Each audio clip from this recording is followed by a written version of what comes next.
ഈ വീക്കെൻഡ് എല്ലാം കഴിഞ്ഞ് ഓഫീസിൽ ചെല്ലുമ്പോഴേ ഹൗ വാസ് യുവർ വീക്കെൻഡ് എന്ന് ചോദിക്കുമ്പോൾ ഞാൻ പറയും വി മേഡ് ബിരിയാണി എന്ന് പറയും. അപ്പോൾ അവരിങ്ങനെ എന്നുമായിരിക്കും. പക്ഷേ ബിരിയാണി ഉണ്ടാക്കിയിട്ട് നമ്മൾ ആ ഒരു വീക്ക് സ്റ്റാർട്ട് ചെയ്യുമ്പോൾ തന്നെ അതൊരു പ്രത്യേക സുഖമാണ് അല്ലേ?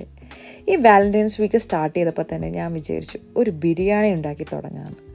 അങ്ങനെ ഞാനൊരു നല്ല മാഞ്ഞാലി ബിരിയാണി ഉണ്ടാക്കി.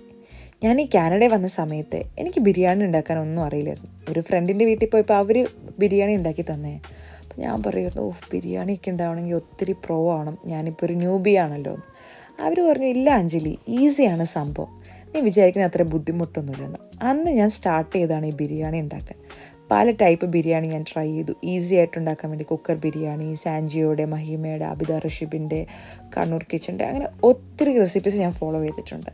അങ്ങനെ ഇരിക്കുമ്പോഴാണ് ഈ മാഞ്ഞാലി ബിരിയാണിയുടെ റെസിപ്പി ഞാൻ കാണുന്നത്. കണ്ണൂർ കിച്ചൻ്റെ ആയിരുന്നു.